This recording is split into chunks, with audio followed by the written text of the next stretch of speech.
Welcome friend our YouTube channel technician spot. दोस्तों, technician spot पे आपका बहुत बहुत स्वागत है। प्लस मैं आपको बता देना चाहता हूँ कि प्रिंटिंग से रिलेटेड जितने मोस्ट इम्पॉर्टेंट क्वेश्चंस हैं वही मैं आपके लिए कवर अप करा रहा हूँ, जो एग्ज़ाम में मोस्ट प्रोबेबली पूछे जाने वाले हैं या पूछे गए हैं। प्रीवियस ईयर के भी क्वेश्चंस में हैं दोस्तों, तो ध्यान से पढ़िएगा। और मैं आपको बता देना चाहता हूँ कि जो भी कैंडिडेट्स चैनल को वीडियोस को देख रहे हैं पर सब्सक्राइब नहीं कर रहे हैं दोस्तों, मेरा ये है कि जितने लोग पढ़ने वाले हैं वही चैनल वीडियोस को लाइक करें, तो इससे मुझे पता चले कि हाँ कितने लोगों का एक आंकड़ा है जो वीडियो को पूरा देखते भी हैं और उसके साथ साथ थोड़ा सा अपने लिए अपनी जॉब के लिए चिंता में भी हैं और वो करना भी चाहते हैं कुछ। देखिए, बहुत से लोग हैं टाइम पास भी करते हैं, तो मैं ये वीडियोस जितने भी क्वेश्चंस ये सब ला रहा हूँ ये मोस्टली उन्हीं लोगों के लिए है कि जो एक बार अपनी सीट कंफर्म करना चाहते हैं और जॉब गवर्नमेंट जॉब चाहते हैं। तो ध्यान से पढ़ें, ये मौका बार बार नहीं आता है, बार बार नहीं आता है। आपको मैं बता दूं, 200 प्लस 200 के करीब वैकेंसीज हैं टोटल, ऑल टोटल। चाहे सभी जितनी वैकेंसी निकली हो, बीएनपी हो या आपकी सीएनपी हो या फिर आपकी एसपीपी हो या आईएसपी हो, मतलब ऑल टोटल 200 वैकेंसीज हैं, जिसमें सारे प्रिंटिंग से रिलेटेड जो ट्रेड्स हैं और इलेक्ट्रोप्लेटिंग की ट्रेड्स हैं और भी जो ट्रेड्स हैं, ऑफसेट मशीनिंग, ग्राइंडर, ये सारी की ट्रेड मिक्स हैं। पर आपकी वैकेंसी जो 200 प्लस है, तो बहुत ही गोल्डन चांस है ये। इस बार अगर आपकी जॉब लगती है ना, तो ये गोल्डन चांस है इस बार जॉब के लिए। और इस बार अगर आपने सीट कंफर्म नहीं की ना, तो बहुत ही मुश्किल हो जाएगा। तो ध्यान से वीडियोस को पूरा देखिए। जितने ज़्यादा लोग इंटरेस्टेड होंगे मैं उतनी ही अच्छी वीडियोस और लेके आऊँगा। मेरा मेन मोटिव ये है कि मैक्सिमम कैंडिडेट, मैक्सिमम स्टूडेंट जो हैं वो अच्छे से पढ़ाई करके अपनी जॉब को सिक्योर कर लें। ऐसा मौका बार बार नहीं मिलता है दोस्तों, तो ध्यान से कुछ महीने की पढ़ाई है, 1 से 2 महीने के बीच में। अभी 4 दिसंबर को पहला एग्ज़ाम है, आपको पता चल जाएगा कि आपकी तैयारी कितनी रही है और कैसे क्वेश्चंस पूछे गए हैं।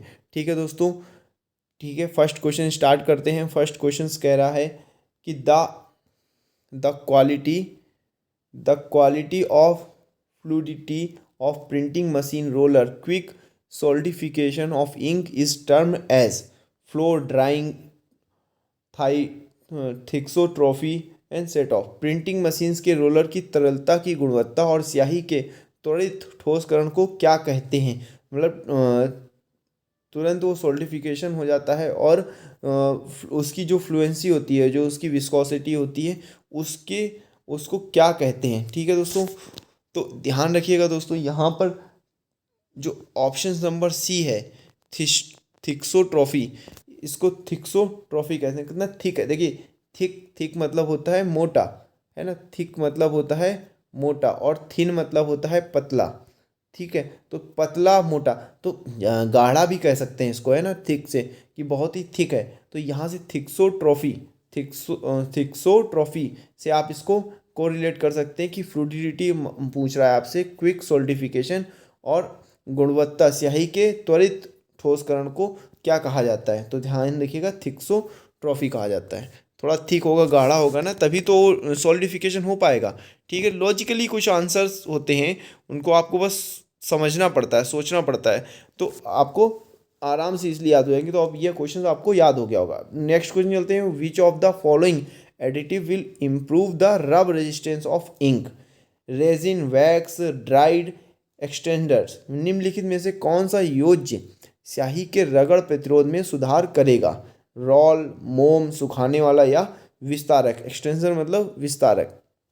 तो दोस्तों, यहाँ पर जो आपका मोम है, वैक्स है, वो इम्प्रूव करता है रब रेजिस्टेंस ऑफ इंक, इंक की रगड़ प्रतिरोध में सुधार करता है। देखिए, मोम वैसे भी, वैक्स कैसा होता है, लचीला होता है ना थोड़ा सा, तो वो आपके जो इंक है उसके प्रतिरोध, उसके रेजिस्टेंस में सुधार करता है। ठीक है, इसका ऑप्शन मोम राइट आंसर होगा, वैक्स। नेक्स्ट क्वेश्चन चलते हैं, क्वेश्चन नंबर 3 बोल रहा है the colour appears to run the colours appear to run the fountain solution of damping roller become tint and bleeding in cause due. किसकी वजह से रंग चलने लगता है? फाउंटेन सॉल्यूशन और भीगने वाले रोलर टिंडर हो जाते हैं, क्या हो जाते हैं के कारण स्त्राव होता है। ठीक है, तो यहाँ पर ध्यान रखना दोस्तों, जो ऑप्शन नंबर सी है वो right answer, the pigment of hydrophilic pigment की वजह से जो कलर है वो फैलता है, कलर फैलता है। ठीक है, और फाउंटेन सॉल्यूशन को भीगने वाले रोलर टिंडेड हो जाते हैं। ठीक है, यहाँ पर option number C is the right answer of the pigment of hydrophilic. ठीक है दोस्तों, नेक्स्ट क्वेश्चन चलते हैं, क्वेश्चन नंबर 4। क्वेश्चन नंबर 4 कह रहा है yellow is often printed above the magenta and cyan, but if opaque yellow is use, the order of yellow printing is. पीले रंग को अक्सर मैजेंटा और सियान के ऊपर प्रिंट किया जाता है, लेकिन यदि अपारदर्शी पीले रंग का उपयोग किया जाता है, पीली छपाई होती है, तो किस तरीके की प्रथम रंग होता है, दूसरी है, तृतीय या चतुर्थ, थर्ड, मतलब एक्चुअली कलर पैटर्न होता है। पहले हम कहते हैं प्राथमिक रंग कौन कौन से होते हैं, अगर आपको पता है तो कमेंट सेक्शन में ज़रूर कमेंट करिए, और इसका मैंने क्वेश्चंस कराया है, अगर आपने नहीं पढ़ा है तो प्रीवियस वीडियो देख लीजिए, मैंने 20 पार्ट बना दिए हैं, maximum number of questions cover up कर दिए हैं जो आपके एग्ज़ाम में पूछे गए हैं या पूछे जाने वाले हैं। तो आपको, अगर आपने वीडियोस अभी तक नहीं देखी हैं तो प्रीवियस वीडियोस ज़रूर देख लो, बहुत ही इंपॉर्टेंट रहेंगी। ठीक है, तो देखिए दोस्तों, यहाँ पर ऑप्शन नंबर ए इसका राइट आंसर होगा। उत्तर है पहला रंग, फर्स्ट कलर। ठीक है दोस्तों, ध्यान ध्यान से पढ़ना है दोस्तों। नेक्स्ट क्वेश्चन चलते हैं, क्वेश्चन नंबर 5। क्वेश्चन नंबर 5 कह रहा है the release of individual small particles, fibre particles from paper surface is term as. क्या कहते हैं? कागज की सतहों पर अलग अलग छोटे रेशों कणों की रिहाई को कहा जाता है, क्या कहा जाता है? ठीक है, ग्रीजिंग, प्रूफिंग, स्ट्रिपिंग या टिंटिंग। तो ध्यान रखना दोस्तों, यहाँ पे options number B is the right answer होगा। फुलाना मतलब फ्लपिंग पेपर कहते हैं कागज की सतहों पर अलग अलग छोटे रेशों और कणों की रिहाई या कणों की इंडिविजुअल स्मॉल रिलीजिंग। ठीक है, the releasing of individual small fibre particle in paper surface term as fluffing. ठीक है, फ्लपिंग बोलते हैं। नेक्स्ट क्वेश्चन चलते हैं, क्वेश्चन नंबर 6। क्वेश्चन नंबर 6 कह रहा है, क्वेश्चन नंबर 6 आपका, the machine that printed both side of the seat in one pass through the passes is common impression cylinder, in line press, narrow web press, blanket press. देखिए जी, जितने भी नाम दिए हुए हैं ना, इससे रिलेटेड मैंने maximum number of questions cover up कर दिए हैं। अगर आपने नहीं देखे हैं तो प्रीवियस वीडियो में जाइए, वहाँ पर आपको इसके सारे ब्लैंकेट्स क्या होता है, नैरो वेब क्या होता है, और आपको एक एक क्वेश्चन मैं अभी बता देता हूँ कि मैंने आपको पढ़ाया था कि दो सिलेंडर्स के बीच में जो निप पॉइंट होती है, उस निप पॉइंट को क्या कहते हैं। एक में बोलेगा आपको नैरो वेब प्रेस है, वो क्या होती है, ब्लैंकेट क्या होता है, जैसे इम्प्रेशन सिलेंडर, ब्लैंकेट सिलेंडर, इनके बीच की पॉइंट को निप पॉइंट बोलते हैं, निप पॉइंट बोलते हैं, और एक होती है फाउंटेन निप पॉइंट। ठीक है, तो ऐसे आंसर्स में, ऐसे क्वेश्चंस में करा चुका हूँ जो आपको प्रीवियस वीडियोस में मिल जाएंगे, तो ध्यान से पढ़ लीजिए। बहुत नंबर ऑफ क्वेश्चंस नहीं है, इतने क्वेश्चंस हैं, जितने भी आपके क्वेश्चंस मैंने कवर अप कराए हैं वो बहुत ही इंपॉर्टेंट है। तो अभी यहाँ पर देखते हैं, प्रेस के माध्यम से एक पास में सीट के दोनों किनारों को प्रिंट करने वाली मशीन है, कौन सी मशीन होती? Narrow web, inline press, common impression cylinder, या कंबल टू कंबल, या ब्लैंकेट टू ब्लैंकेट। ठीक है दोस्तों, ब्लैंकेट्स यहाँ पर थोड़ा सा मिस प्रिंट हुआ है, कंबल की जगह इसको ब्लैंकेट मतलब खानेदार, खाँचेदार है ना, तो ब्लैंकेट टू ब्लैंकेट, एक खाँचे से दूसरे खाँचे की ओर।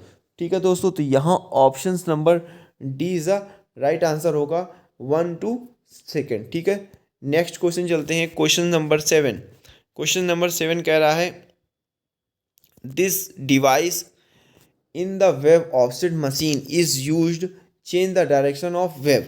कौन सी डिवाइस यूज होती है वेब ऑफसेट मशीन में जो डायरेक्शन ऑफ वेब का डायरेक्शन चेंज करती है? जैसे वेब ऑफसेट मशीन में इस डिवाइस का उपयोग वेब की दिशा बदलने के लिए किया जाता है? रोलर का या फेस्टन का? यहाँ पर ऑप्शन होगा फेस्टन। फेस्टन को फेस्टन कहते हैं, तो फेस्टिवल नहीं होगा। किकर है और टर्नर बार है। तो ध्यान रखना दोस्तों, यहाँ options number D is the right answer होगा, टर्नर बार। देखिए अब यहाँ से इसको आप याद कर सकते हैं। देखिए बहुत सिंपल है याद करने का, मैं इसकी आपको सिंपल ट्रिक पता है। टर्नर, टर्न करना मतलब टर्नर। और यहाँ पर क्या कह रहा है कि ऑफसेट की दिशा को बदल रहा है। तो जब दिशा को बदलते हैं या अपन किसी दूसरी डायरेक्शन में जाते हैं तो क्या करते हैं? इसे गाड़ी चलाते हैं तो क्या करते हैं? टर्न करते हैं ना, है ना। रोल तो करते नहीं, गोल गोल तो घूमते नहीं है। तो किक किक भी नहीं मारते हैं ना, क्या करते हैं? टर्नर करते हैं। तो टर्नर बॉल बिल्कुल सिंपल है। अभी आपके दिमाग में छप जाएगा कि अब जब भी क्वेश्चन आएगा कि वो कौन सी डिवाइस होती है वेब ऑफसेट मशीन में जो डायरेक्शन को चेंज करती है वेब में, तो वो बोलते हैं टर्नर बार। ठीक है दोस्तों, बहुत ही इजी है। कोई भी क्वेश्चंस याद करने के लिए रटना नहीं है, कुछ समझना है, फिर उस तरीके से याद करना है। नेक्स्ट क्वेश्चन है, the ink that are form to dry primarily by evaporation of solvent at high temperature, quick set ink, heat set ink, UV ink, all of the above. उच्च तापमान पर विलायक के वाष्पीकरण द्वारा मुख्य रूप से सूखने के लिए तैयार की जाने वाली स्याही कौन सी होती है? ठीक है दोस्तों, तो यहाँ पर जो हीट सेट इंक होती है, ये राइट आंसर होगा कि उच्च तापमान। अभी इसको भी देखिए, याद करना कितना सिंपल है। यूवी इंक नहीं होगी, क्विक सेट नहीं होगी, हीट। इससे आप याद कर सकते हैं, the ink that is formulated by dry primarily by evaporation of solvent, evaporation of high temperature. यहाँ हाई टेम्परेचर दिए, उच्च तापमान। तो उच्च तापमान जब होगा तो क्या वो चीज़ हीट नहीं होगी? हीट मतलब गर्म, गर्म नहीं होगी क्या? गर्म तभी होगी ना जब तापमान ज़्यादा होगा, टेम्परेचर ज़्यादा होगा। तो इससे आप इसको रिलेट कर सकते हैं आंसर को, और आराम से इसको हीट सेट इंक क्लिक कर सकते हैं। ठीक है दोस्तों, कुछ इस तरीके से टेक्निकली वर्ड्स यूज किए जाते हैं, टेक्निकली पढ़ाई भी की जाती है। जब आप क्वेश्चंस को देखते हैं, समझते हैं, तो हर क्वेश्चन रटने के लिए नहीं होता है। कुछ क्वेश्चन समझ के आपके दिमाग में फीड हो जाते हैं। तो ये क्वेश्चंस कुछ इसी तरीके से हैं। अगर ध्यान से पढ़ेंगे, वीडियो को पूरा देखेंगे, तो आपको maximum number of questions cover up हो चुके होंगे। तो ध्यान से देखिए, सही से समझ के पढ़िए। एग्ज़ाम बहुत ही करीब आ चुका है, और बहुत ही इम्पॉर्टेंट बात बता रहा हूँ कि 200 प्लस वैकेंसीज़ हैं। मतलब नंबर ऑफ़ कैंडिडेट्स इतने लग सकते हैं। और मैं आपको बता दूँ, बहुत ज़्यादा कैंडिडेट्स नहीं है, अप्रॉक्स 2000 से 2500 कैंडिडेट्स हैं जो एग्ज़ाम देने वाले हैं, एग्ज़ाम में फॉर्म भर रहे हैं। ठीक है, तो मैक्सिमम उसमें आपका 10% लोग हैं, या 10% सीट आई हुई हैं। तो बहुत नंबर ऑफ़ सीट्स होती हैं, अच्छी अपॉर्चुनिटीज़ है। अगर आपको गवर्नमेंट जॉब की आप तैयारी कर रहे हैं बहुत टाइम से, तो आपको ये जॉब मिल सकती है। पढ़ाई देखिए, मेहनत के बिना कुछ नहीं होता है, बिना मेहनत के कुछ नहीं मिलता, तो मेहनत तो करनी ही पड़ेगी। ठीक है दोस्तों, हाँ, मैं आपकी जो मेहनत थी, जो आपकी ज़्यादा मेहनत लग रही थी, या आपको बहुत ही डिफ़िकल्टीज़ हो रही थी प्रिंटिंग से रिलेटेड, वो मैं लेके आ गया हूँ। और मैं आपको अभी नॉन टेक के भी क्वेश्चंस कवर अप कर दूंगा, पर मेरा था कि आपके प्रिंटिंग्स के maximum number of questions cover up कर दूं, जिससे आपको एग्ज़ाम में दिक्कत ना हो। मैंने बहुत ही हाई टेक्निकली क्वेश्चंस नहीं दिए हैं, हाई टेक्निकली क्वेश्चन नहीं दिए हैं जो आपके सर के ऊपर से निकल जाए। कुछ ऐसे क्वेश्चन डाले हैं जो आपको ऐसे ईजिली याद हो सकते हैं। जैसे अब ये कागज़ का आकार, एक मैंने कागज़ का A4 साइज का बताया था, वो आपका प्रीवियस ईयर का भी क्वेश्चन था। तो 210 इंटू 290 ये कुछ साइज़ था। अगर मैं गलत हूँ तो मुझे करेक्ट जरूर करिएगा कमेंट सेक्शन में। पर एज पर 210 का कागज़ A4 पेपर का साइज होता है, और ये क्वेश्चंस प्रीवियस ईयर में आया है, प्रीवियस पेपर में आया है। तो देखिए, अभी यहाँ क्वेश्चन बोल रहा है 7 इंटू 1/2 इंचेस, मतलब 17.5 इंचेस और 23.5 इंचेस आकार के कागज़ को क्या कहा जाता है? क्राउन, रॉयल, डेमी, या फुल स्केप। तो ध्यान रखना दोस्तों, जो 17.5 और 23.5 इंचेस का पेपर होता है उसके डेमी कहते हैं, उसको डेमी पेपर कहते हैं। बस इसको ऐसे याद करना है कि 23 में डेमी होता है। बस 17.5 23 का पेपर जो वो डेमी पेपर होता है, डमी पेपर होता है। ठीक है, तो नेक्स्ट क्वेश्चन चलते हैं दोस्तों। नेक्स्ट क्वेश्चन है 10। अगर आपको मेरी बात समझाने में समझ आ रही हो तो कमेंट सेक्शन में ज़रूर बताएं, और इन केस आपको और भी कोई क्वेरीज़ है तो कमेंट करिए, मैं जैसे ही फ्री होऊंगा रिप्लाई दूंगा। देखिए बहुत ज़्यादा टाइम मेरे पास भी नहीं होता है, पर मैं maximum of number of time या मैक्सिमम टाइम आपके लिए बचा के ये क्वेश्चंस कवर अप करा रहा हूँ, जिससे आपकी पढ़ाई इजी वे में हो जाए। नेक्स्ट क्वेश्चन है, a condition of ink when left in a container thicken and from a light gel structure on the top layer. स्याही की स्थिति जब एक कंटेनर में छोड़ दी जाती है तो मोटी हो जाती है और शीर्ष पर एक हल्की जेल संरचना बनाती है। थेक्सोट्रॉफी, रियोलॉजी, न्यूटेनियंस या टिनिंग, इसको क्या कहते हैं, इसको क्या टर्मिनोलॉजी में बोलते हैं? तो देखिए दोस्तों, मैंने आपको बोला था कि जब इंक जम जाती है, इंक जेल टॉप लेयर पे कंटेनर में छोड़ने के बाद में एक हल्की जेल संरचना बना लेती है, उसको क्या कहते हैं? थिक्सोट्रॉफी। और थिक्सोट्रॉफी से ही आपको बोला था कि जमना या सोल्टिफिकेशन होना, थिक होना, मोटा होना। ठीक है दोस्तों, देखिए बहुत से क्वेश्चन एक दूसरे से रिलेट करते हैं और इसी तरीके के क्वेश्चंस आपके एग्जाम में पूछे भी जाते हैं। तो बहुत ही सिंपल क्वेश्चन था, बहुत इजी तरीके से याद करना था इसको कि थिक्सोट्रॉफी, जहाँ कंडीशन कहेगा कि कंटेनर या थिकर, अब देखिए यहाँ पर थिकर दिया है, इससे भी कोरिलेट कर सकते हैं थिक्सोग्राफी को। ठीक है दोस्तों, आई होप आपको वीडियो अच्छी लगी होगी, तो वीडियोस को लाइक कर लें, चैनल को सब्सक्राइब कर लें, बेल आइकन को प्रेस कर लें, नई वीडियोस जैसे ही आएंगी आपको मिल सकें और आपकी जो स्टडी है कंटिन्यूअस हो जाए। Thank you so much, God bless you.